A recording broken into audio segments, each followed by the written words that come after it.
We are now live. But I don't see Corinne. Hi. Corinne. Do you see I me don't see now? you. No, I don't. I only see Simon, Scroll. John, Dave, and myself. Are you scrolling? There's little white There's arrows. some little arrows going to the left and right. If you go over the top of those video screens, you can change the way the videos are placed in the grid. That's all right. As long as we're hearing, it's okay. She's with me. I don't want to slow everybody down. You ready? I am. Dave? Yep.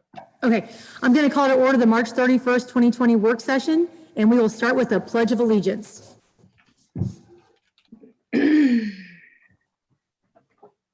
I pledge allegiance Allegiance to to the flag Of the United States States of America And and to to the republic for which it stands, one nation, nation under God, God, indivisible, visible with with liberty and justice for all. justice for for all. all.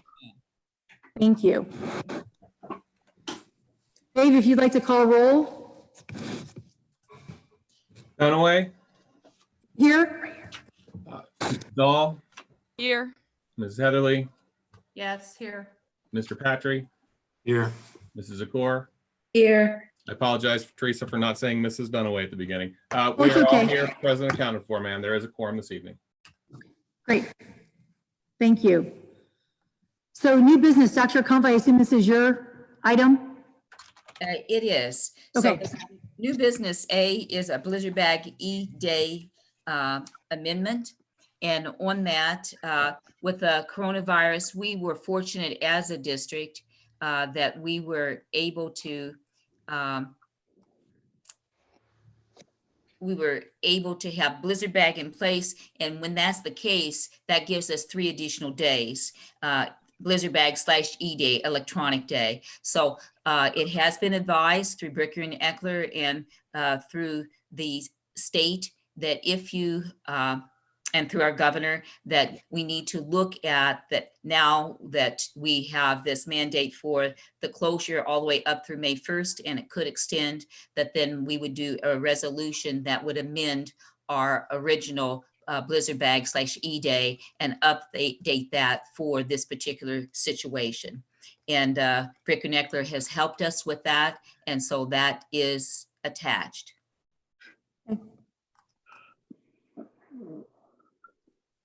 So this is the recommendation. Recommend to approve amended the district's calamity day plan to include provisions pursuant to the Ohio Revised Code section 3313.482 and amend sub House Bill 197 stating that Tipp City Schools Board of Education desires that students have learning opportunities even when schools are closed for any of the reasons specified in the ORC section 3313.482, including an epidemic. And then the larger document goes into basically that this will supersede the Blizzard Bag and E-Day resolution that we had prior. So we need a first and a second on I'll that. make the motion. I'll second. Dunaway and Dahl. Any discussion?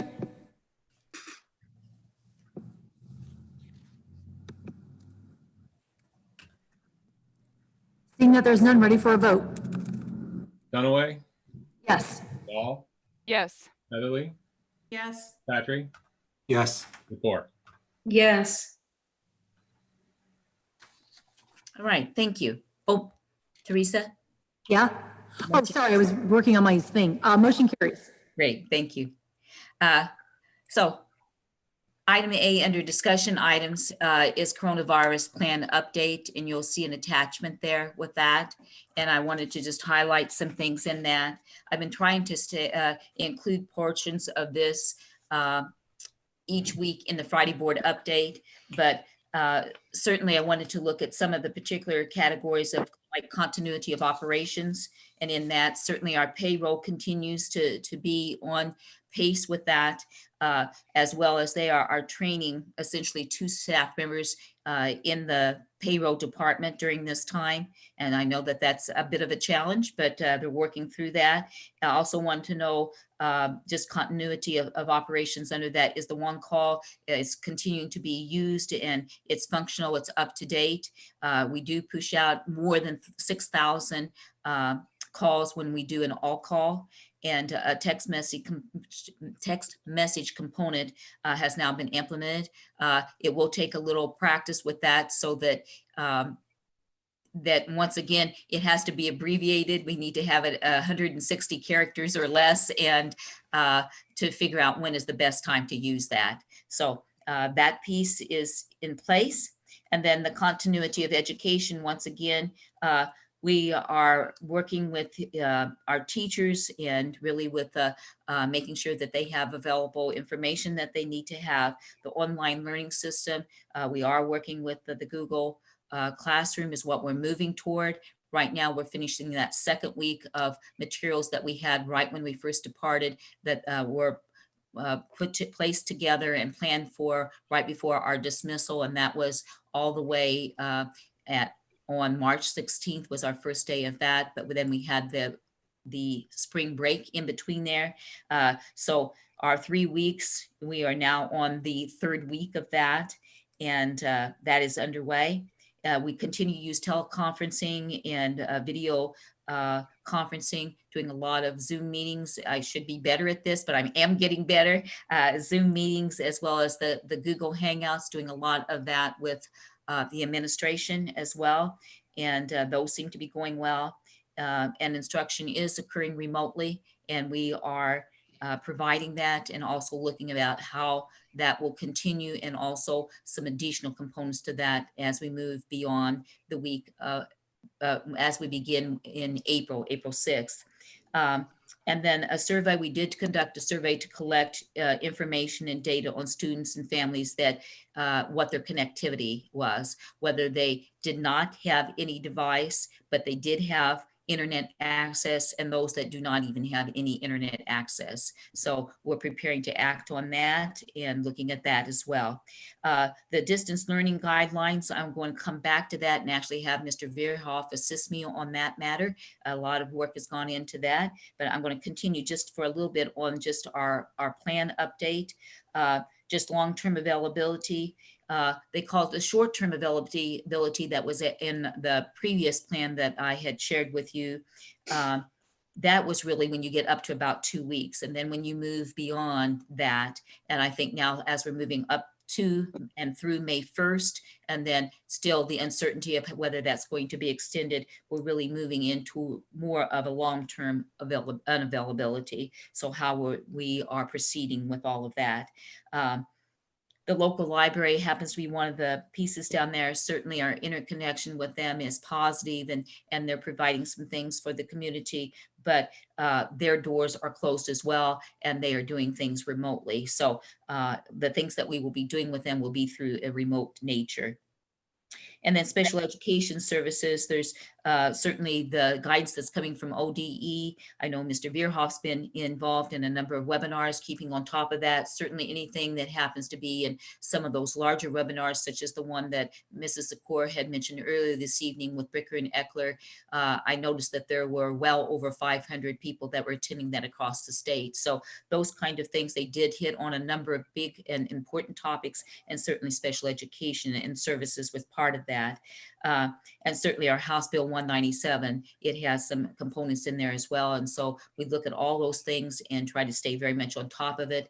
As you know, with House Bill 197, there are a number of aspects that are looked at, and some of these deadlines that have been there are now changed and extended way out. As we move to the next page, just the aspect of the student food service, wanted just to highlight that we are following the Department of Agriculture's guidelines and have been able to access a program, and we were able to submit for the Summer Seamless program and the funds for that. And we're very, very happy to be approved for that. Mr. Pfister's done a great job on that for us. I do want to thank Renee Johnson, and Carol English that does work through community services, but Renee Johnson, Margaret Dorn, there's a whole crew that are assisting with the school student lunch program, and that is going well. We have gone to a 1 day per week for 5 meals so that would cover for the week.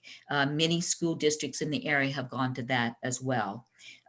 Under that particular grant that we submitted for, we now are able to be funded for all student meals now, that even those that qualify and other students that are in need at this time but do not necessarily qualify, we are able to be funded for them in this unique situation and with this grant. So that's very, very helpful. And also it allows us to make sure that we continue the service as long as possible. And then just the additional information, the steps we're taking and considerations. These are things that are you're very familiar with, that are a component that have been out in the Friday board updates, and they are things that we continue to look at each and every day, and it is ever changing, new things, and there are a lot of things to be looked at. So I know that we'll be starting to look at teacher evaluations. I saw Bricker sent an email today that had some information on that, of just some of the things that they're seeing across the state as people are coming to grips with what are the next best steps on that. And so we'll be looking at all that as we move forward, and actually even touching base with our union to look at that, because there will be an MOU, a memorandum of understanding, that will be created, and that will be then approved and signed off by both the district and by the union. So that will be an important piece that we'll be moving forward and working together on. Any questions on this? Will that MOU, is that just for teacher evaluations? Yes, it is. Yeah, that would just be for the certified teacher evaluations. Yes. And then I see in here that you said development of communication for third quarter grading period and grade postings. Yes. Any idea about closing out third quarter, if we're going to have a fourth quarter, or just, I mean, I know it's still kind of like, how do we assess students and hold them So, yeah, and I will send a document tomorrow to the board and share that with you. It's something that we've been working on, and some decisions need to be made as our staff return from spring break. But as is, the grades up to and through March 1st, all of those for third quarter will stay as is, that's been graded and entered. Those March 1st up through the end of the quarter, which actually ended on March 20th, those will be all of the pieces that have been submitted by students will be graded, posted, and included in the I'll say the final grade average. But those that are not turned in or incomplete, those will be left blank and will be not part of the averaging process. And that's for the benefit of our students. Often, you know, if an assignment was made and the teacher sometimes will come back and say, I still don't have this from you, then they get that done and get that submitted. Sometimes it's in the bottom of their book bag and on a shelf in their locker, or stored in the back of a folder, and somehow did not get something submitted. And so we're really giving students the benefit. And so then we will be closing out on third quarter grades, and the items that they have, there will be no zeros that will be submitted from March 1st up through March 20th. They will just be left blank if they do not have those particular pieces from the students. So students will be evaluated on those things that were submitted and were graded and posted. As we work toward the fourth quarter, we are working through that. One of the big things that we're doing is really working toward the Google Classroom, and that's a really important piece, all of our distance learning. And I will let Mr. Verhoff, that's coming up next. And so I'm going to, I know it's embedded in this plan, but I'm going to kind of let him talk a little bit about that. It's a great piece, and we've been working a great deal on that. But as we move through fourth quarter, that's going to be a big and important piece. I'm really connecting with administrators and superintendents across the state. There's a variety of things that are being looked at for fourth quarter. So we're still working on that, and we'll make sure that we inform our district and our families and students and teachers as soon as we have more finality on some of that. Yeah. Any other questions? Thanks, Corinne, for that one.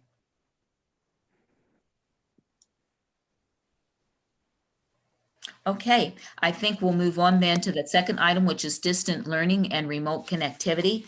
And with that, you have an attachment as well for that.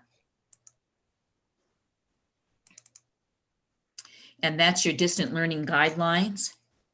And so we've broken that down into the expectations for learning, our responsibilities of our teachers. And there's another piece. Yes, and another piece here with our workload recommendations. So this will give you some information, Mrs. Dahl, about we're looking at for breaking it down at 6 through 12, 30 minutes per day for our core areas, and no more than 60 minutes for our AP courses. And then we're doing 1 hour per week for the electives. And then we look at our 2nd through 5th grade. We're doing for English language arts and math 30 minutes per day. Our science and social studies, they're going to be incorporating that 2nd through 5th as much as possible in the English language arts. And our specials are art, music, PE, physical education, library, those kinds of things. We're going to be doing a weekly rotation. That will be an hour that they will do with that. And then for our K1, we're doing some weekly lessons, just activities for completing, their work, and that will be projected out. And their spatials will also be doing rotation of 1 hour maximum per week on that. And then we really begin looking about if one of our staff members becomes ill, how that's going to be handled, and how that load is going to be picked up within the grade level or the team and the department. And also looking at the technology needs and procedures, and making sure that one of the big things is about connectivity with our students to remain connected. And Mr. Veerhoff, anything and everything you would like to add to this? He's put a great deal of work on this.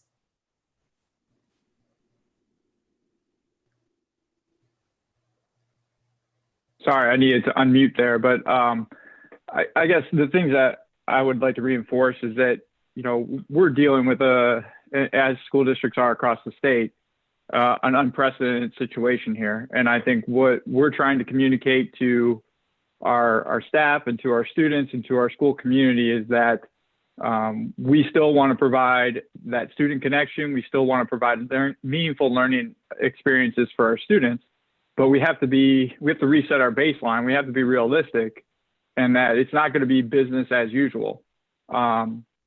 We're trying to take an entire curriculum that is meant to be taught in a traditional brick and mortar school and now converting that online. And we're taking pedagogy and methodology that teachers have used for decades and now asking them to change. And we realize that's a cumbersome process, and that it's going to be difficult for some. And so we're working with them and supporting them in the best way that we possibly can. We've set up professional development opportunities for staff. We've reached out into our networks and are trying to add additional professional development. But we also don't want to overload our staff as well in this situation. But we want to make sure that we're providing the best support that we can. This plan went out to staff on Friday, and they've been working throughout this week to prepare for the launch on Monday.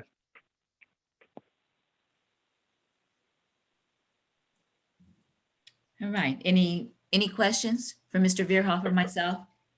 Thank you for that document, Mr. Veerhoff. It looks very well covered. And I heard Dr. Lally, the superintendent of Dayton City Schools, say on the news this morning that it's like having a whole district of first-year teachers as we move to a complete online learning, because I think we just have to allow our teachers and our staff a lot of grace in the next few weeks because, like you said, Mr. Beerhoff, this is not the way we were taught to teach, in isolation. So thank you for your plan. Okay. Thank you.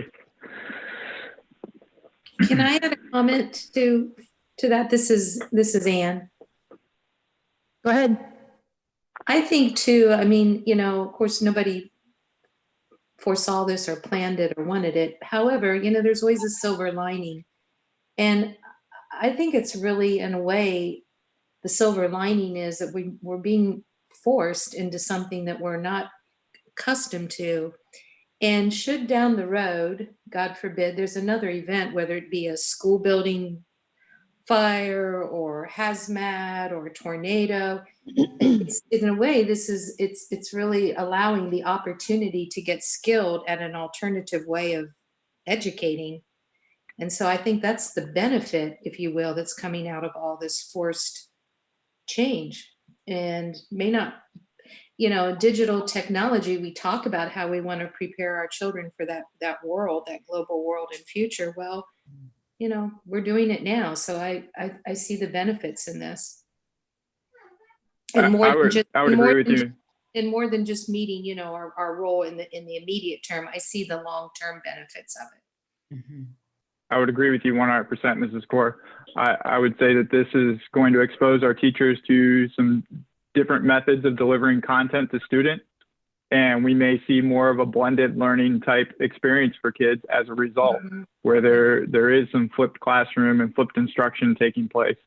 As we all know, as human beings, we're social creatures. We crave that social interaction, and I think teachers especially crave that social interaction. And so nothing is going to replace that face-to-face contact, but I would agree that it's going to expose us to some different processes and methodology that could benefit us in the long run. Right. And should we ever get forced into another crisis again, for whatever reason, we have more preparedness. This won't, Mm-hmm. that won't be our first run then. We've been through this. So there's benefits. Right. And I absolutely would say that we have been seeing some great, I call collaboration among our teams, helping those Mhm. that have a little bit more expertise or just ease at working with some of this remote access piece, helping one another. And the ones that are seeking, it was fun. I was in a webinar today that actually happened to be on Zoom meeting, and several of our teachers happened to be in there as well. And it was great because they were, buffing up their skills and thinking about different options that they would be potentially using with their classroom instruction here in next week. So yeah, I agree.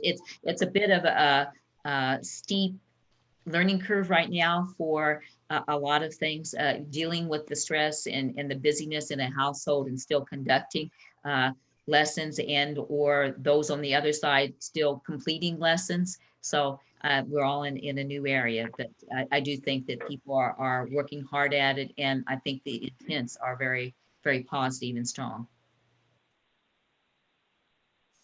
And thanks to all the administrators working so hard to keep this together.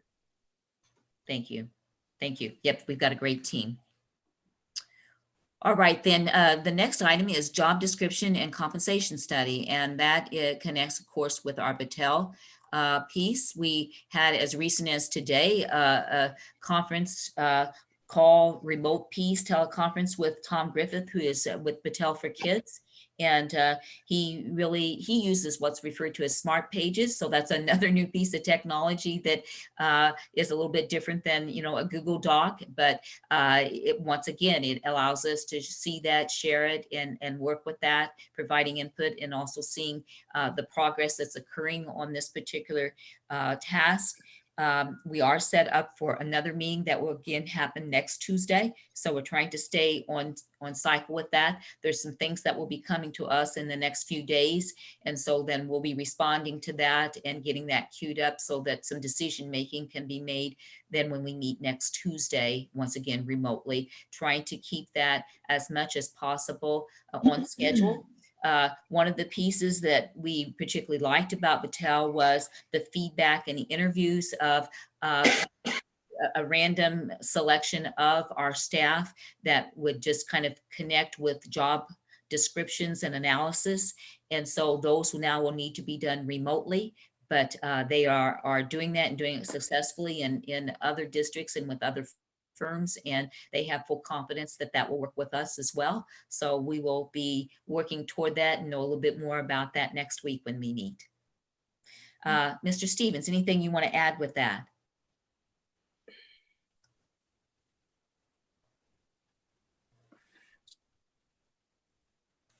Mr. Stevens? Yeah, can't hear him. Oh, is You know, when he you press the mute button, you got okay, got it.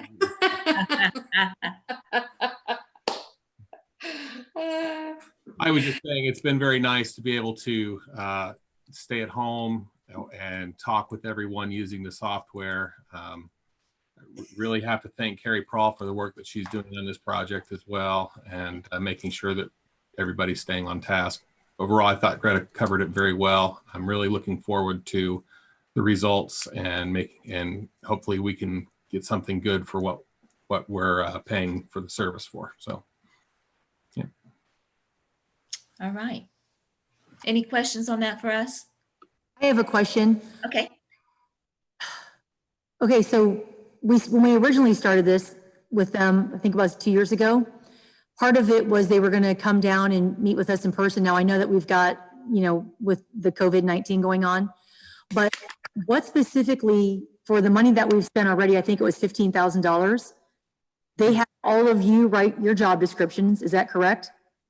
Yes, we did. It was a type of a survey. It was an electronic piece that we submitted information on. Yes. Right, but essentially, they just said to our employees, tell me what you do all day. And you guys got that information back to them. Yes, we did. Right? Okay. And so then for $15,000, what has Battelle done specifically? Well, my understanding, and Mr. Stevens, please jump in. My understanding is that they do, in a sense, like a cross-reference of all the information and other, what they're seeing with other jobs that are similar, but also then looking at what essentially is occurring within our district, so that when we do a reflection, for example, when I say a reflection, when we do an attachment to a contract, it is a description of that job. And so to make sure that it is aligning with what the duties are of that job, that's why the follow-up with the interviews and the feedback will be very helpful, particularly as questions arise. And then there will be us reviewing different things. There's a whole new formal format or template for the document that's different and much more updated than what we've had before. And so there's different parts to it, but that would be some of the difference. Now, when you're talking about the total fee, until we see the total package of all that's provided, it's hard for me to really address that. But Mr. Stevens, anything that you would want to add with that? Sure. All of the job descriptions that were filled out by the staff were sent to me, and I forwarded them on to Battelle. And I can tell you that we had we had surveys that were barely filled out. We had surveys that had pages filled out. Right. And so their job is going to have to be to wade through everybody that is in the same position and make sure that they're capturing the services that are being done by these staff members appropriately. I'm hoping that when this comes out, we can learn what staff members are doing the same jobs and who's not doing those jobs, and we can figure out how people really should be classified. This is definitely something that they're taking time to look into. Now, when we spoke this morning, we were talking about the treasurer job description, and they mentioned how I think he said there's currently 12 treasurer job positions open across the state. There's always a just a description of that. But they have to wade through all of the gobbledygook and make sure that they get the important functions in there. And I think they're going to be able to provide us with a quality product. Hopefully, if they don't provide us with that quality product, that's the great thing about how when the board said we need to have this in phases, that Right. would sever all relationship with that if we don't feel like we got what we paid for. Mhm, Yeah, okay, that answers my question. Thank you. mhm. All right, any other questions on that? Mm-mm. All right, let's go on to item D. This was one that was requested to be put on, guidelines and expectations for board communication with the public discussion. Joellen, do you That want up to the board. to tackle this, Joellen, since it was your ad? Well, I wanted to just open up this conversation so that we could establish what those guidelines should be so that we clearly all understand when we receive correspondence or when we receive comments during a board meeting, what will be the protocol for responding. And in some circumstances, I know that we're going to develop some guidelines to when we direct the treasurer or the superintendent to respond on our behalf, and how will we then be copied on that. So that sort of opens up the conversation. I'd be interested to see how you all. Sure. How did you do it last year when you were vice president? Let's just start with that. It wasn't very well established. We talked about it as a board. We talked about it as a board early, probably in the school year, probably around October. And I think it was the consensus that most communications should be directed to the superintendent to respond. But we didn't really clearly answer what to do when we are all Mhm. copied, or not copied, but directed Right. an email just to the board. Mhm. So I didn't see, there were times when I saw the president respond, but I felt like that was something that we as board members all knew about. And we haven't really established those guidelines this year.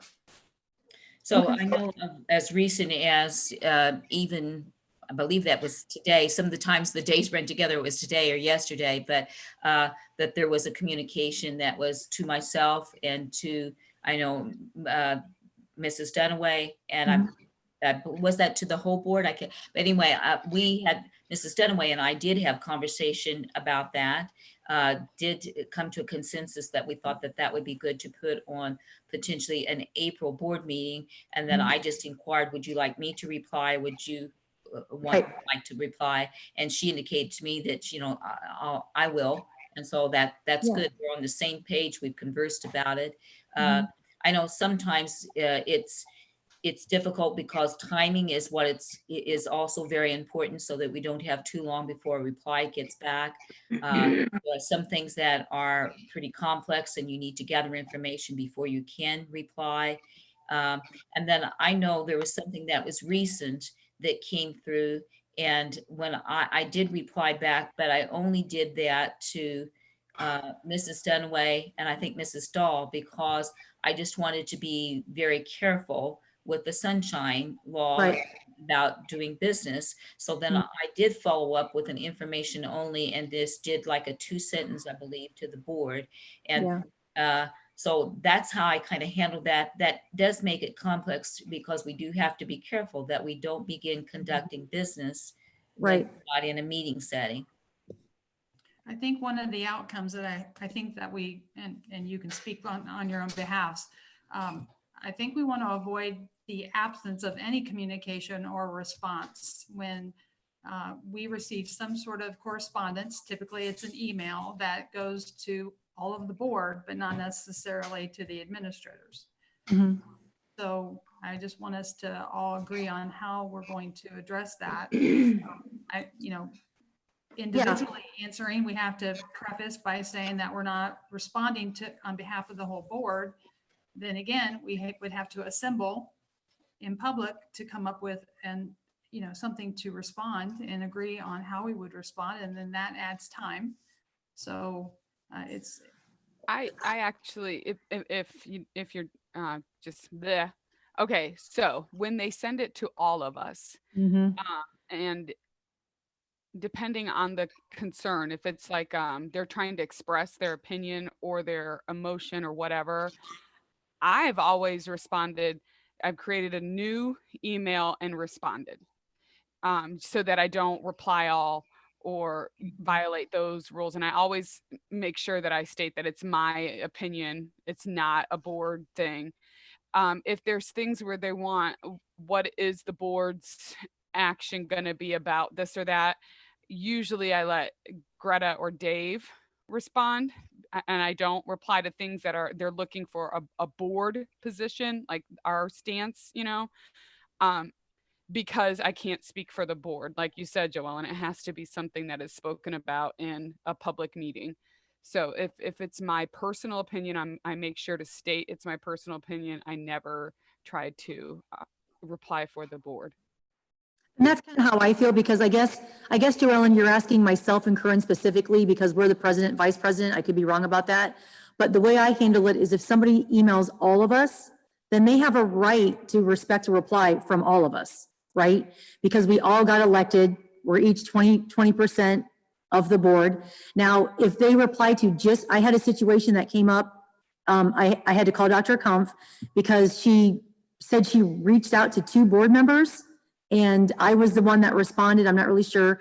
So I said to her, because it was something that information that could be shared with all the board members. No, just a second, Teresa. When you say she, you're not referring to me. No. Yeah, a taxpayer. Yeah, okay. And so then because she reached out to just me, I specifically asked this person, do you want me to share this with the entire board? Because sometimes people reach out to one of us, but they don't necessarily want to reach out to all of us. So I just kind of try to do a judgment call on that.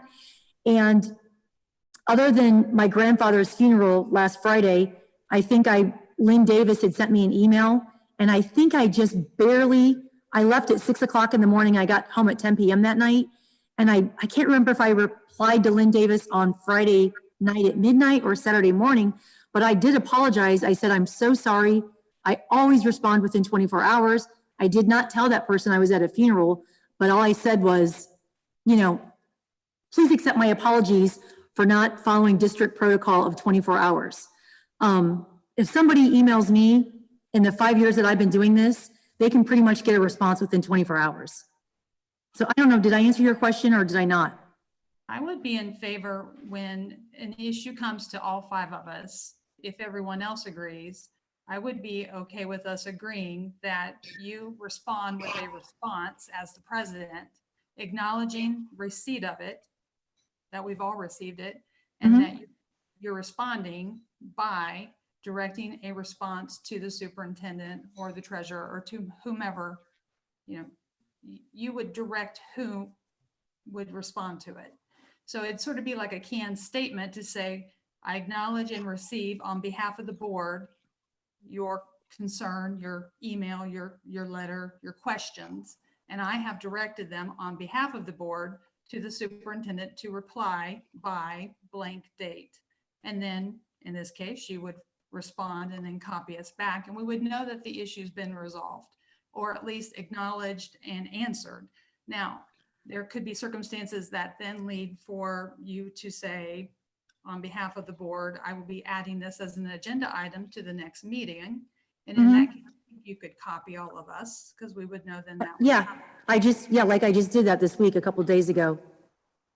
I'm pretty much doing everything you're discussing, Joellen.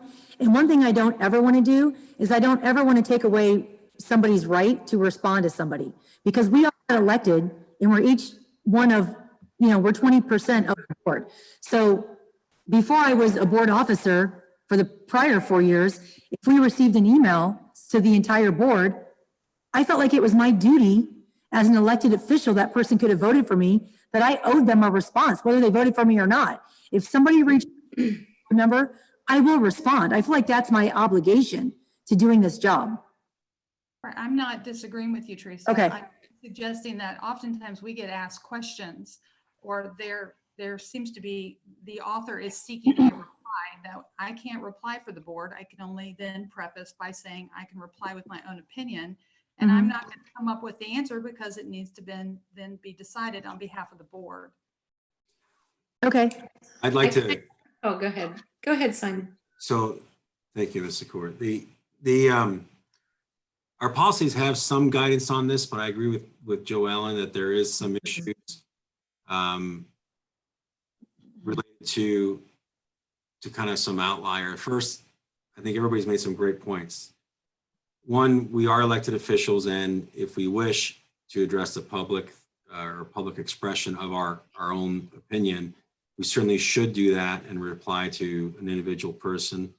But we do not want to copy all the board members to violate the serial meetings or engaging, conducting business outside of a public meeting. And so Right. that's the first thing. Second thing, we have to identify that this is not the view of the board, the school board, its administration, that it's only reflecting your opinion, doesn't reflect the opinion of anybody else or the district itself. And then do that. Now, if somebody's sending us an email and copying everybody related to records, public records request, I think that that's something I was wanting to talk about on this too, is that, like, for example, there was a taxpayer who made a public records request in February, and we didn't reply until recently. I understand that we were getting some information up there, but I didn't realize that we hadn't replied, and I don't think our delay in reply was inappropriate. I want to make sure that's clear. We had to get some additional information because of the content requested. But Oh, Simon, no, I'll cop up to that. I had gotten the information and just forgot, honestly. well, I mean, just forget that. I guess the I still had to get the information. But yeah, I mean, maybe 2 weeks or so to Yeah, delay. and I think that those requests take longer than, 24 hours typically. But the point I'm trying to make here is that it'd be nice if we had an understanding of how to handle, like, for example, I know we're going to get a bunch of emails now from a lot of open enrollment parents. And my feeling is, if they're asking my personal opinion, I to them an individual statement. If they're asking of the legal effect or questions relate to how that's implemented or, exceptions, my feeling is we send that to the administration and then they handle it on their own. That's how we've always done it. Yeah. I mean, in the Yeah, and so, but I guess it would be useful to me, I think, and I would recommend, Sure. especially given the fact that we're going to be acting remotely here, is to get maybe an opinion from Lampy that identifies what are under our existing policies, what's covered under replies, under email, et cetera, how we're supposed to handle it, some practical suggestions, pragmatic, that would be compliant with the law, and maybe even a video chat like this or webinar with him, where we can ask questions like, what if I get an email that says this, and things like that. Because I think that I'll own this, Simon. If you want me to, I'll own this project. I'll reach out to Dave.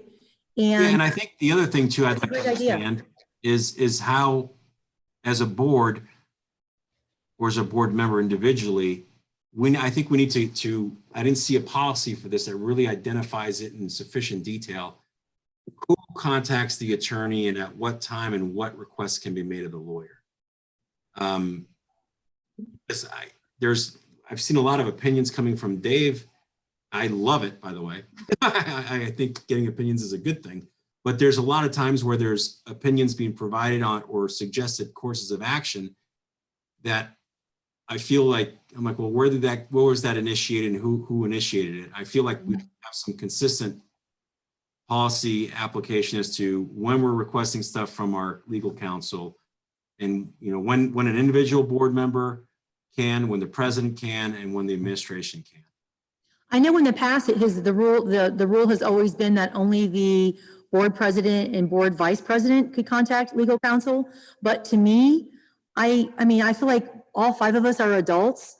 And if you have a reason to call Dave Lampy, be able to call Dave Lampy. I don't feel like it's my right to say, hey, Simon, you can't, especially you, because obviously, you're an attorney, but I just feel like we're all adults and I treat people like adults. And if somebody feels like they need to call Dave Lampy, then my expectation is they'll call Dave Lampy and get their answer. And then my further expectation, out of respect to the entire board, if it's something that the entire board should know, that board member would send an email and say, hey, I just, had a 15-minute phone call with Dave Lampy and blah, blah, blah, blah, blah. If it's something that all the board members should know.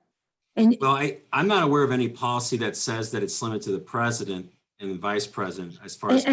I don't My think there's a understanding policy. is that policy 174 addresses that, and it indicates that the school board or the board members can, let me see here exactly what it says. I think that we should all be, if somebody needs to call Dave Lampy, then call Dave Lampy, right? I mean. No, I don't disagree. I Okay. just think that it'd be nice, like to me, if it's a question of procedure or a question of how do we accomplish Z, like to me, we being the board, how does the board do this or what? That to me would be something that I feel the board as a whole should direct that question. If it's, for Agreed. example, if it's Dr. Comfort or Mr. Stevens saying, I need some legal guidance related to the administration, they should be able to do it. If it's a board member individually who has a question related to their own specific compliance, like let's say they have a conflict of interest coming up in a board meeting and they don't know how to handle it, then they can do that individually. That's the type of stuff I'm talking about, because I think that what we could create unintentionally is a conflict of interest between individual board members' opinions and agendas versus the school board. And we can create a problem for Dave Lampy, Bricker, and whoever our attorneys are. Sure. This policy would help mitigate that potential possibility. I think it's a Sorry, you professional keep getting courtesy. cut off. Mrs. Dunaway. Sorry, what? I think we should be going through you, Mrs. Dunaway. It's a professional courtesy as the president. That's that- fine. I have no problem. I answer every email. So if you don't want to reply to an email, just say, No. In response to speaking to the attorney. I honestly, Joellen, I don't want to get into that whole Open Meetings Act. And when someone calls me and then you call Dave, and then if I have to discuss it with somebody else, personally, I respect that, but I respect you all as adults. If someone needs to call Dave Lampy, then call Dave Lampy. And then it becomes Dave Lampy's thing. It says, you know what, Joellen, or whoever, right? This isn't really, Dave Lampy's going to handle it. And I he's, think you- you misunderstood me. I'm saying as a professional courtesy, if I'm contacting the attorney, I need to be informing you as the president. That's what okay, I'm saying. I appreciate that. That's all I'm saying. I appreciate that. And I'm sorry, you keep getting cut off. Thank you. It's okay. Yeah, I think what we're kind of twisting two issues here into one, but first of all, I wanted to support Joe Ellen's interest in having a little more clarity on board communications, because I'm looking at policy 148, public expression of board members. And I agree with Mr. Patry. It's really vague. But one thing that I think, may I suggest, could be helpful to all of us, no matter how we work this out, is a box flow chart. I think, if you start up there and then you just follow the arrows down, it will probably help unify us more than divide us. And then if we have to revise that as we go, as we learn, because you take like an issue of open enrollment. Somebody emails all of us, one member's on this side, one member's on that side.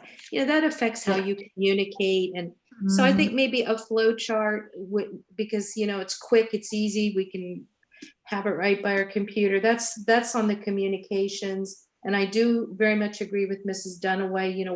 We are, and Mr. Patry, that we're elected. So we have, I think, a duty to respond to some extent, in some fashion, under some cover. I think it's rude when people, whether you pick up the phone or you give something written or individually or as the body as a whole. And then back to the attorney side, I just wanted to make a comment. In the interest of tax dollars, don't forget that we have access to wonderful attorneys at OSBA, Ohio School Board That's a Association. great point. I've already, and it's free. We pay up front one fee, That's a and then great point. we can chat with them all we want. And I have found them to be extremely helpful on several different issues I've had. I found them to call back very, they were expedient and sent me the things I want. I really like those attorneys over there. And then if it's still unresolved in your mind, perhaps the route of the board attorney, but just in the umbrella of cost effectiveness, for as much as you can do, I would suggest reaching out to the OSBA legal team. I second that, Ann, but let me just add one thing. Please know that if you do call them, it's not like calling Dave Lampy. There's no client confidentiality. Yeah, that's fine. I Yeah, get that. you You're just let right. all the- in case- That's a key distinction. Thank you, Mrs. Dunaway. That's key. But I agree, they're wonderful. They call back typically within an hour. Yeah, there's And some generic things, you know, that you need to ask, like, hey, is this, if I did this, would this be a violation of Open Meetings Act? If I, Right. you know, Mm-hmm. and I found them to be very resourceful. They are. And, But I think that kind of exemplifies, I feel that I like your flow chart a lot, and kind of your box flow chart related to communicating with the public, how to Mhm. get with the attorney, which ones are good for the OSBA, which one's not. I think that those things will help do a lot of different things. It'll, one, reduce the amount that we have to pay on an attorney for opinions that could maybe be general questions that are more like just generally what's the law on this Right. OSBA attorney versus a fact-specific privileged issue that you need to discuss that Mhm. could result in a conflict of interest of our counsel and a board member with the school board, et cetera. So I think that flow chart would be pretty useful. And I think that it's worth to me, especially with the fact that we're going to be discussing things remotely through email, to have those types of flow charts prepared by our own legal counsel so that we can then now we have this laminated flow chart. In my mind, it's laminated. We can flip and follow it, you know? With a hole at the top with a string on it. Yeah, put it around my neck. and We then have a hang me laminator. with it. I volunteer. I'll laminate everybody's. That'll be my job. Oh my I think gosh. what I'm concerned about though is like right now we have just received an email to the 5 of us and it has questions in it. And that's where I struggle, like how do we respond with a generic response saying we acknowledge it, we'll put it on the agenda and come up with a response? I'm not sure if board meetings are the appropriate venue Right. in order for us Yeah. to do that. I'm That's- also okay with delegating the response to Mrs. Dunaway and Mrs. Dahl Sure. and copying us. But somehow I just want to make sure that people get a response to their questions. Right. And sometimes it's not resolution. Sometimes resolution needs to go make it into a future agenda for us to discuss and resolve. Mhm. Well, And- then again, with that general guidelines, communication flow chart as well. Maybe, you know, I think we're going to be busy at work sessions. That's what I think. We got a lot of work. Well, so I guess, do we want to, actually, President Dunaway, do you think it's worthwhile then to move to send some of this to Dave Lampy to give us some flow chart creation related to our policies and how to handle this stuff? Or is this something? Yes and no. I'll Yeah. reach out to OSPA first because I'm sure we're not the first board to want this. And they might already have something, so it doesn't cost us anything Exactly. other than my free lamination services. Out to OSPA, and if they don't have anything, then I'll gladly reach out to Dave Lampy and see if there's any himself or any of his other attorneys that have done it.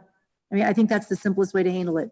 And may I make one suggestion before we reach out to Lampy? I love the Yes. idea of OSPA first, but maybe also, you know, put together some of our thoughts too. I'm sure Mr. Lampy would be pleased to do all this for us, but I think as much as we can curtail the expense by doing the footwork, you know, boots on the ground first will be better and then clean it up, refine it, revise it, legalize it, whatever. So, Well, how go do ahead, you handle Joanne. when there's questions? So, I mean, One more time, what? how do you handle when there's questions? Yes, that flow chart, I think we need to start talking about the flow chart for it. Mhm. And I think the type of questions, because there's certain things that absolutely should just be forwarded on if Mr. Stevens and I are not Mhm. CC'd on it or even Yeah. directly requested, that whether it's a curriculum issue or whether it's a public Right. rights issue or anything, that we should be the ones helping to answer that or addressing if there is a concern, because it may be something that we need to actually work with a particular building or, you know, Right. a team or something like that. But other types of questions then may be absolutely, you know, more toward the board and something that they or as individuals, how you feel about it, but whether that's something that would be a workstation discussion or something like that, depending. Right, because at the top of your flow chart, you can have your 3 or 4 or 5 boxes, and within each box, that category of communication, like you said, is it something, you know, that was directed to the entire board? Was something that was directed to the board? Just start the flow chart and break down the categories, and from there you flow down into the direction of where you need to go with it. Right, and I will also say, Joanne, like sometimes if I get one, we had one last week, and I never reply to anybody other than Dr. Kampf or Mr. Stevens. Like if it's a Gary issue or a Mr. Verhoff issue, I don't just forward that to them. What I do is I send it to Dr. Kampf and say, here's the email that I received. You know, who do you think would handle this? And then she sends it on to that person. That person never gets it from me, ever. I agree. Okay. I'm sure. I was just kind of telling you what my process has been. I mean, I've only been doing this, you know, 3 months. But please know, if there is ever an email that's addressed to all 5 of us, that I always answer within 24 hours. And Mrs. Dunaway, I do think Yes. that has been working well for us. How you've been, you know, forwarding that and letting me know, and then I've been able to reach out to the individual that works with that particular aspect in our district. Okay, well, thank you. I appreciate that. Can I make a suggestion? Yeah, absolutely. Why not add this as a standing topic for your agenda meetings? So any email that has come through at. Oh, that's a great idea. With Dr. Kampf and with Dave, sorry, Mr. Stevens. No, that's a great idea. You all could draft a response and then just copy the rest of the board. If I ever have a problem with how you've responded, I pick up the phone and talk to you about it. Yeah. At least I see that there's closure to the issue. And Yeah, and because- in some cases, we acknowledge it's not going to be closure. It's going to be, you're going to respond. We have to add this to the agenda for the next meeting. But at least, you know, we can make sure that we're closing the loop on the communication, because I think there is an impression, and I think you would probably all agree, that we don't respond. And Yeah, and I don't really, it's not that we don't care to respond. We're often confused as to who is responding. well, no, I disagree with that. I find that very offensive, because I've never not responded to an email, and I will say never, and I mean never.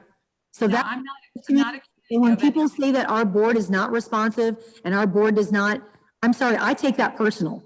No, and I I don't mean that don't- personally. What I'm saying is oftentimes it's confusing as to who has responded. And then it seems like there is a lack of response. Not that you don't respond to every person that emails you. I'm not. Well, I think we all do. We all respond, you know, I mean, I think what Joellen's saying, we just don't have a real clear protocol. okay, we'll work on it. We'll talk this to death. I think we're good. Okay, I very mean, good. don't be a So- dead horse. Sorry, go ahead, Simon. Sorry, I don't want to keep kicking. No, go ahead. My dead horse comment wasn't towards you, so go ahead. It's okay. So I guess what's the end result of this discussion going to be then? Okay, so the end result is I'm going to call OSPA tomorrow and see if they have an existing document, so we're not recreating the wheel. And if they don't, then Ann's suggestion was that we kind of put one together as our own group. And then To start with, yeah. to start with. So I guess we could maybe have that for the we have an April 21st work session. So one of us is going to go through all the public policy, the public records, the public statements, all our policies in our handbook to figure out what our current policies provide and how we're supposed to flow through, and then suggest that this is what it is, and then maybe revisions to that. Because I mean, that's what we're talking. Just like, for example, we have 0118. policy at 8310, and we have, you know, the thing that Corinne just. Yeah, showed. correct. Yes. So like, I guess I don't envision any board member really having that type of time. Do we want to task that to the administration somewhere? Do we want to make that a task item for somebody? I'm Well, just you going to say with the coronavirus, it's a little busy right now. Yeah. Exactly right. So, I And then don't you don't just- want to cop out here, but no, but you're right. You're absolutely right. If you guys trust me enough, I will call OSPA. I will do my best job. And why don't, since Ann is on the policy committee, I'll kind of, because I don't want to talk to more than one board member, because that's Open Meetings Act, Sunshine Law. So let me let's, Ann and I kind of see what we get going on this. And Well, I think Corinne's on the policy too. Maybe Corinne and I could work on this. yeah, I can get out of it. I don't need to. Yeah, because you have so much on your, I mean, I don't want to volunteer. Corinne. No, that's great. And then my suggestion is going to be, then we can. Hold on. I just have one note. I Yeah, go think ahead. that two people should handle it exclusively, because if Yes. me and start collecting policy to then send to you, Teresa, as you Then craft it's- a policy. We're violating. Yeah. So why don't you and Ann just handle it, and I'm okay with then we'll that. talk about it at the next meeting. Okay. And from my perspective, for what it's worth, Yeah, is things to me that could use some clarification or communication with the public, which would include public records requests. And then in that, sometimes I get copied on a couple public record requests along with David Stevens. Sometimes it goes directly just to me or to the whole board. Like I know everybody got an email today from a public person, or not a public person, but a person. And so- Citizen. Today? Thank you, on a public record. I didn't even get that. So go And then the ahead. other thing is the communication with the attorney. Okay, cool. Ann, did you write those two things down? I see you writing. yeah, I'm writing the public records request and then the clarification. Communication with Dave Lampy. Okay. When, where, how, why on that. Yeah, so it's kind of like two, but with a subpart on the How discussion. about Ann and I, give us a with the few public days. and then the sub-public. So I guess I'm just a little confused why the public records request is a bit of a question, because ultimately, Dave Stevens goes to the particular training and he's Right. the one that always handles that. So that to me, and I may be missing something here, but that one would just be a straightforward to Mr. Stevens, and then just a reply to that individual that I have made Mr. Stevens aware of your request. I mean, something of that nature. I don't disagree with that. I guess what's unclear to me, Doc, is I was recently criticized, I think rightfully so, for not having addressed a public records request or by one of our team members. Citizens, thank you. A public records request. Whoa. And so How do you address the public records? it was eventually provided back, but I guess, do we have a system in place that allows me to kind of have a status update? That way I can remind myself, oh, wait, did we ever get that done? I see what you're saying. Usually public, Simon, I'm sorry, because maybe I don't understand. Typically, the public records request goes to Dave Stevens. Luckily, we don't get that many. So the only time I've ever gotten one is if somebody copies me and says, I just sent a public records request to Dave Stevens, blah, blah, blah. I would say 85 to 90% of the time, just in my experience, I don't even know we get them. Right. Because typically they go just to Dave. I understand that. I understand Okay, sorry. the concept of who they're supposed to go to. I guess is if somebody's copying me on a public records request, I feel that I have somewhat of a responsibility at that point, if not just the moral obligation based on my own code of ethics, to kind of make sure that I'm not blowing it off and I'm kind of making down one of my things that I want to follow up on to ensure is satisfied. And so my thought would be, like, for example, my own initial thought on this public records is that every meeting that we have, every public meeting, we identify every single public record request made and what our response has been. That way, I don't have to worry about following up on it and making sure it's been done. And then it's kind of been brought to everybody's attention as well. Well, let's get Dave Stevens in on this. Where are you, Dave Stevens? Turn on your microphone, Dave. Dave? He's not in my top picture. I'm going to get his picture up here. I don't know what to say. Yeah, I'm as confused as you. Because normally when we get a public records request, it goes to you, you handle it, and I don't understand. I guess I just don't understand, I'll be honest. I've Yeah, had let me jump in. at least three public records requests copied to me in email. All right, what I'm asking Okay. is how do I know that that's handled? At that point, once Sure. I'm copied on it, I get that David's doing it. All right, but how do I know that's handled? Because if I would just call Dave. Can you just call Dave and say, Dave, did you do this? Would that be simple?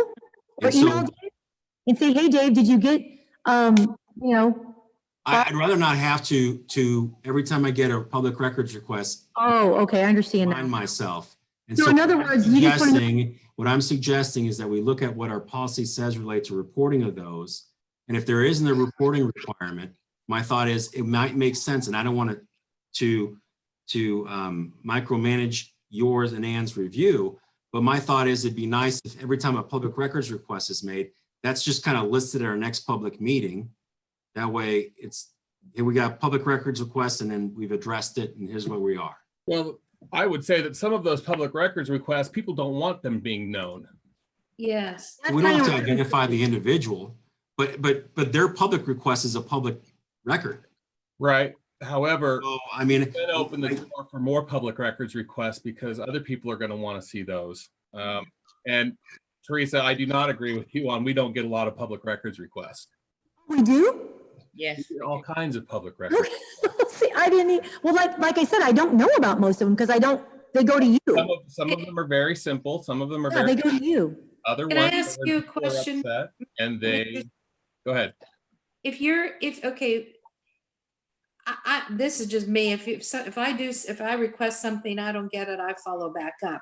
Do you Right. find that people who are requesting public records from you, I mean, aren't they sort of self-initiating? Hey, where is it? What happened? I mean, Right. So when a public records request comes in, I usually try to acknowledge them and state, I got your request. My understanding is this is what you want. And we Mhm. provide that to you when we're able to get that taken care Yeah.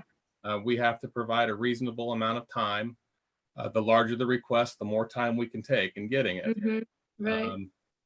And then I try to get back to them. Now, sometimes I have not returned something because it's been put on the back burner because there's a lot of things that I have to deal with. And usually those people will respond and say, just checking in on my request. And I Mhm. follow up and go, oh, thank you very much. I did pull some information together. Here you go.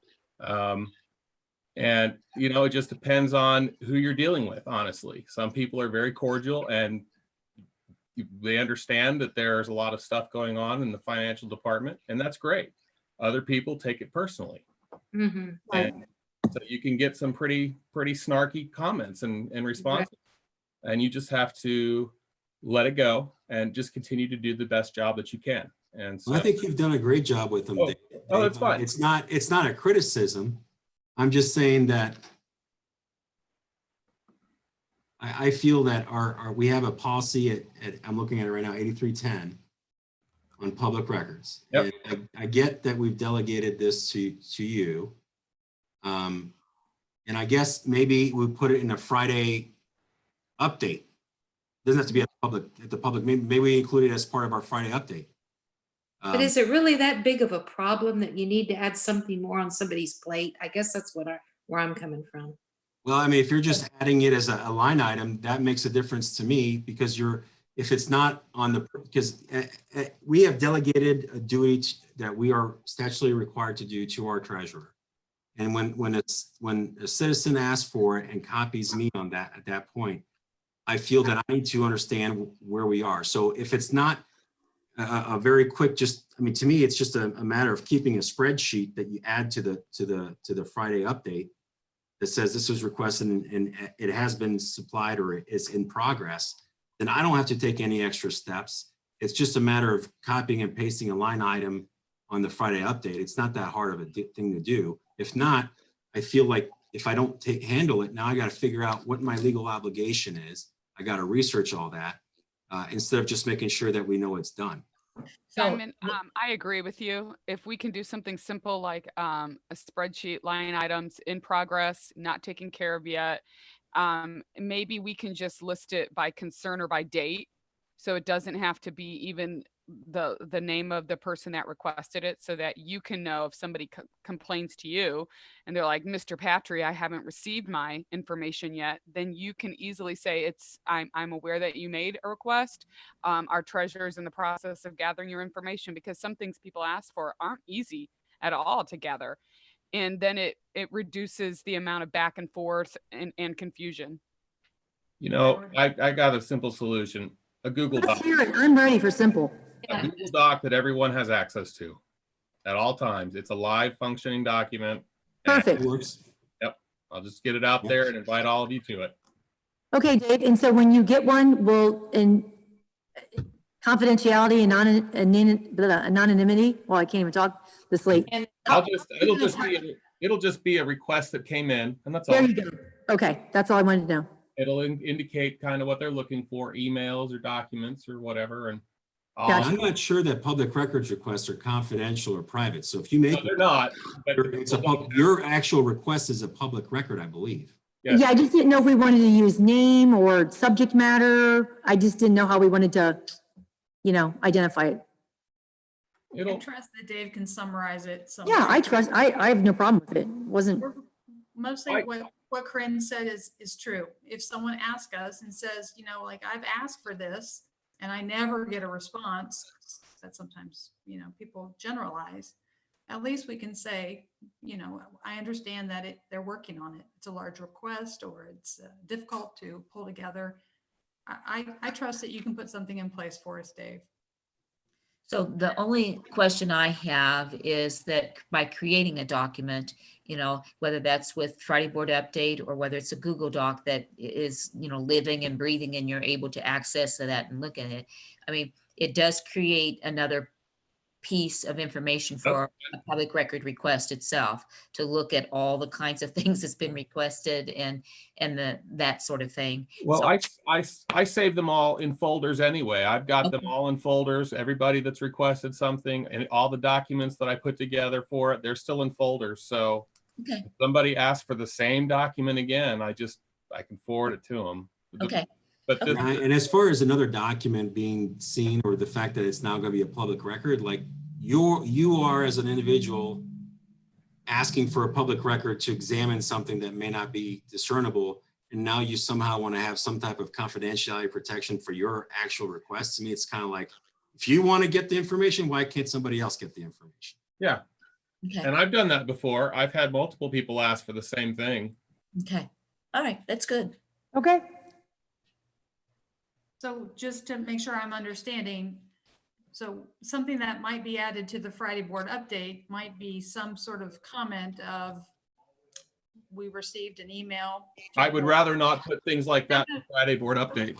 Okay. I think we were going to do a Google Doc, right? Google Doc. I'm not talking about public records requests. I'm just suggesting that we get some sort of update on correspondence from week to week. Like we got a inquiry that went to the board, and the president has directed Dr. Kump to respond by Friday. Just that way I know it's been addressed. That's what I'm looking for. Does anybody really have time to deal with this weekly, Joellen? I mean, I don't. I know Corinne doesn't. I don't think Dave or Dr. Kumpf do. I guess I don't even understand why this is such a big issue. I'm so sorry. I just don't. The last thing anybody needs right now is more work.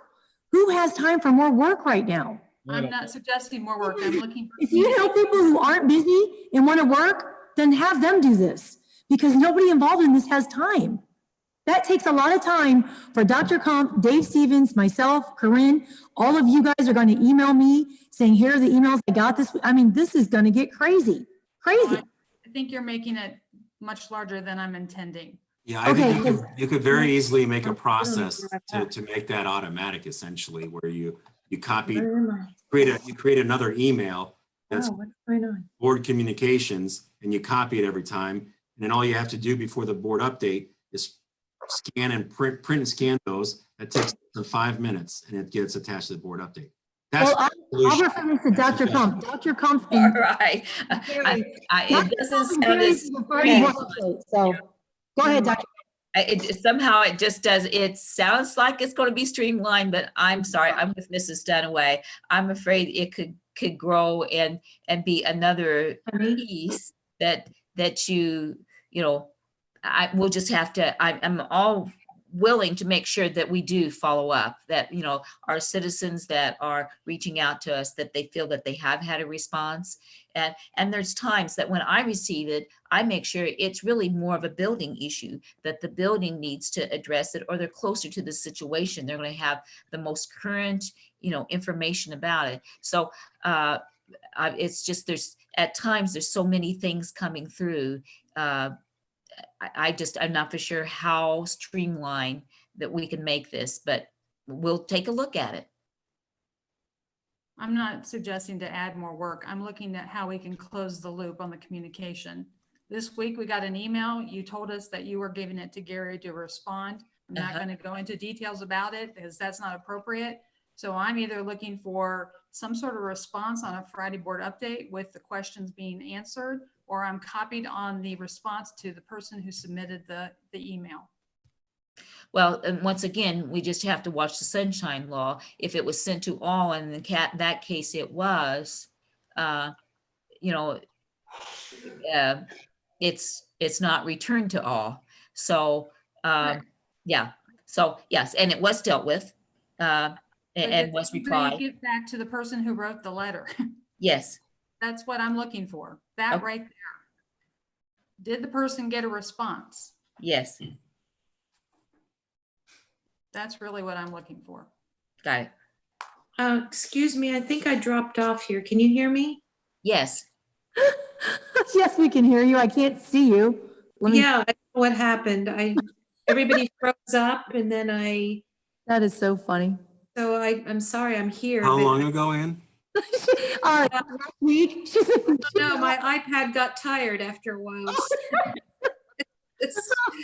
I don't know, but as long as I can vote and everything and do all that You're stuff. not voting, so you're good. Recapped? Okay, let's rewind about an hour. Can There's anybody no see recap. me? Can't see me. Uh-oh, do we freeze again? No, you're here. Okay, you can't see me? No, We we can got see you. you. We can We see can see you. you and hear you just fine. Oh, you can see me. Yes. Oh my gosh, ooh, okay. I can't see myself. I don't know what I look like. That's scary. You need to learn how to use the scroll button. No, there isn't any. Something happened here. Yeah, there's a little arrow on the right-hand side. It's white. It's beside the person's picture, and you can scroll it over to see all of us. Nope, it's not there, Teresa. Oh, She's shoot. using an iPad, and every application is different on every device. Ooh. Oh, bummer. Okay. Sorry. Okay, we're fine. Okay. Anything else? Are we good on this guidelines and expectations for communication? Joellen, or is there anything else? Oh, I'm fine. All right. Go ahead, Dr. Kumpf. All right, we're on item E, staff vacation and staff holiday pay discussion, and I know that Mr. Stevens had an attachment with that. Mr. Stevens, I'll let you conduct that discussion. Sure, no Kick it problem. off.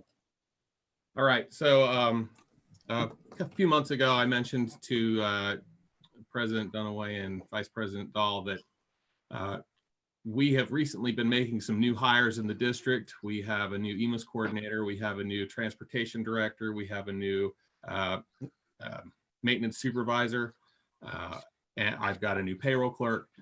One of the things that I have been consistently hearing from all of these people is that Tipp City Schools vacation policy is falling behind from what other districts are currently offering. And not just the vacation policy, but the holiday policy as well, or the holidays that are allowed or allotted. I mentioned that I'd like to have the board just have a quick discussion here to see if we're okay with me going forward and looking into changing this policy to expand the number of holidays that we currently have. Right now we have 7. They are listed in each and every one of the salary schedules that are provided to the employees. And then, you know, when we talk to other staff members before they come to work here, they say, well, we have 10. I had one person say we have 12 where we currently are. And so some of the ones that I'd like to add, like right now, some places they have the Christmas Eve, the day after Thanksgiving, Good Friday. Those are 3 additional holidays that people have expressed that they'd like to have. I do know that most of the times people are taking leave if those, I mean, they're taking leave instead, so people aren't working those days anyway. For the vacation policy, what I have issues with is I think the vacation policy was originally enacted, if ORC, I don't know if I put it on that attachment or not, but well, I didn't put the date on there, but I think it goes back to the 70s. And in that policy, it talks about the employee waiting a year and then receiving so many days of vacation, depending on the length of their term, the length of their service that they've put in. But any new employee would have to wait a year before they receive vacation. One of the things that I would like to suggest that we do is, instead of having the employee wait the year, that like their sick leave, which is accrued on a monthly basis, that vacation be accrued on a monthly basis and added to their balance so that they could use it as they have it. I know that for employees that have been at a location where they've had vacation for years, and then they come here and they're told, I'm sorry, you have to wait before you can take a day off. You know, I'm pretty sure that can deter some people from wanting to come to Tipp because of the vacation policy. I used to have 4 weeks, and you're going to tell me I have to go back down to 2. So I'm just looking to see if the board is willing to support me in looking forward into establishing a vacation policy that is more aligned with what people need in this time, or with it matches what other districts in the area are offering. So I'm with that. I think it should be an accrual anyway. okay, that would actually make things a heck of a lot easier when it comes to accounting for the vacation. Right now, on a monthly basis, we have an Excel spreadsheet that lists all employees that are eligible to receive vacation. Every month, at the beginning of the month, we go through it, determine who has reached the next year, and so they're now able to accrue their vacation for the previous year of service. And that is updated on a monthly basis. When, if it was done on I mean, if the system just automatically did it, it's no big deal. We do it the same time we do the sick leave accrual. So that would just make things easier. Yeah.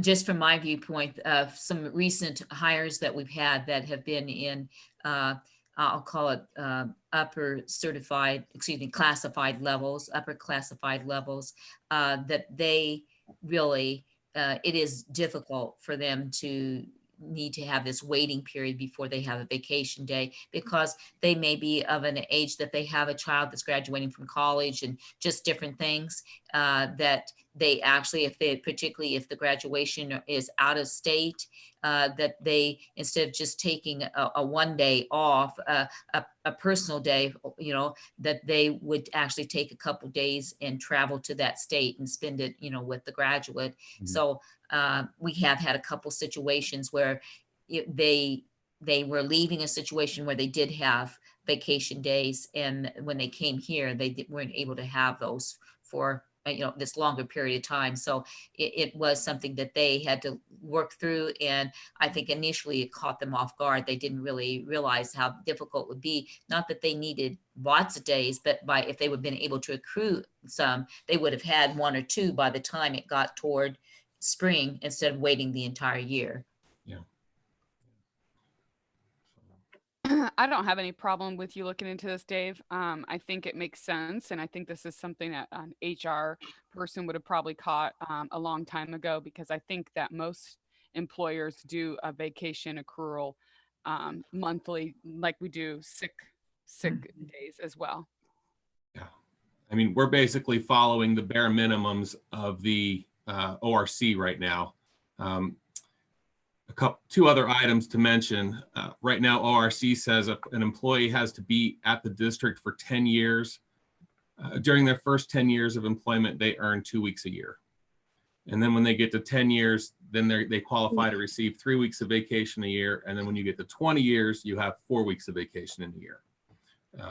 And so I've had employees come and say, 10 years is a long time. And the other thing is, I guess I should say this, a lot of those places, well, most other school districts, they have unions for their classified staff members. And these are things that they've negotiated with to have their employees feel like they're being heard and are being respected. I love the teachers union. It's been really great. We've had a great relationship with them, but I like to just think that we take care of our staff And I think looking into these would really help. I think it would go a long way with a lot of our staff members. And I don't want to ramble. I would welcome a draft. When do you think you can have it ready? I think we could send something out in a Friday board update and just say, these are my ideas that I want to propose. Then put it on the April agenda to vote. That would go to our policy people. That's Corinne and Ann. Yeah, I guess we could. Yeah, we'll do that first. Well, I being on the policies, like I show up when Norm does the stuff. I don't review it. Like that would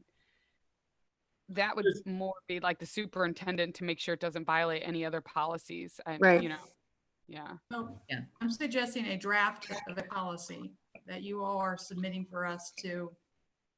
Yeah, I mean, we're gonna have to have two people. We're gonna have two reviews of it anyway if it's amending Right. policy. Yeah. It's about time. I couldn't believe it when I found out you guys didn't have Christmas Eve off. I thought it was like That was Charles terrible. novel stuff, right? Yeah, Right. that was horrible. Okay, Dave, so get that ready, get that together for us and get it out there in a Friday board update. We'll add it to the April 27th board meeting, correct? Or do you want to add it to the work session and then the board meeting? Yeah, we could probably review it at a work session and Okay, so put that down for April 21st and then we can vote on it on the 27th. Does that work? fine with me. Can Okay, I ask you a question, Mr. Stevens? Sure can. On these non-teaching employees, are they employed year round? Yes, to receive vacation, they have to be employed at least 11 months out of the year in a row.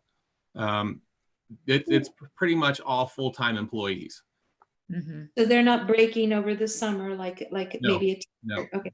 these So- are 260-day, 258-day-a-year employees. And you have to work 10 years, I mean, to get Before you can get 3 weeks. 11 years before you're at 3 weeks? Yes, I don't know, but to me, that seems like behind. yeah. And even, yeah, I'm sorry, I'm used to more, maybe better benefits, but that's like a long time. And then 21 years for 4 weeks? Oh, okay. So, I mean, I think that there's a lot of room to Advancing. grow in that policy. So we'll put something together and we'll go from there. Do you think the policy will also address like ceilings, like accrual limits? Yes, that's definitely something else. payout procedures, all of that? Mhm. Yep, it'll address all of it. Okay, great. I think that offering the monthly accrual may have people be more willing to take more days off and not just say, hey, well, they gave me 10 days and I'm used to not using any of it. So Does that information even come out like on their pay stub that they can see how much they're accruing each pay period? yep, and what it shows what was used and what they have. Mhm. Good. I'm in favor of it. Okay, yep, awesome. that's it for me. All right, that was our last item. I Ready? have a Sure. clarification question on Zoom. The Zoom group chat, is that being broadcast as well as the meeting and discussion, or is that No. not being broadcast? That is not being broadcast. Then I would suggest that we read that out loud so that it's not a violation of the Public Meetings Act. Yeah, it says somebody. I will read that out loud because I thought it was just everybody could see it. So Okay, that was a We good we one. can all see it. Simon just wants to make sure that everybody watching can see it. You Oh, just so yeah, become part of the I thought transcript. everybody could. So Oh, go ahead. mine it's popped up there. So I sent board policy 0118 and it says the board declares and thereby reaffirms its intent to maintain two-way communications with citizens of the district. The board shall keep them informed of the progress and problems of the school district and the citizens shall be urged to bring their aspirations and concerns about the district to the attention of this body, establish policies and make decisions on the basis of declared educational philosophy and goals, act as a truly representative body for the citizens in all manners related to programs and operations. The board recognizes that ultimate responsibility for public education rests with the state, but the Board of Education has been assigned specific authority through statute, and the board shall not relinquish or fail to exercise that authority. And then I also sent public records PO 8310, and that's all I sent. I didn't put that actual one in there. And then I also said, I can't see me.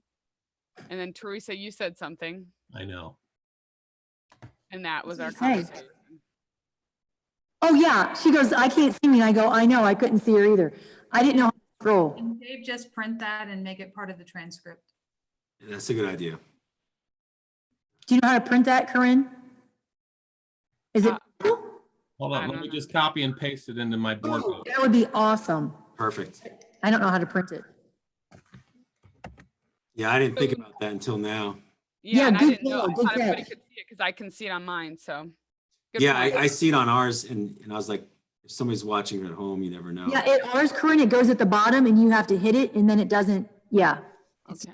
Oh, dang it. This is a different computer. Hold on. And there's going to be stuff like this, I'm sure, that we're going to have to kind of keep our eye open for.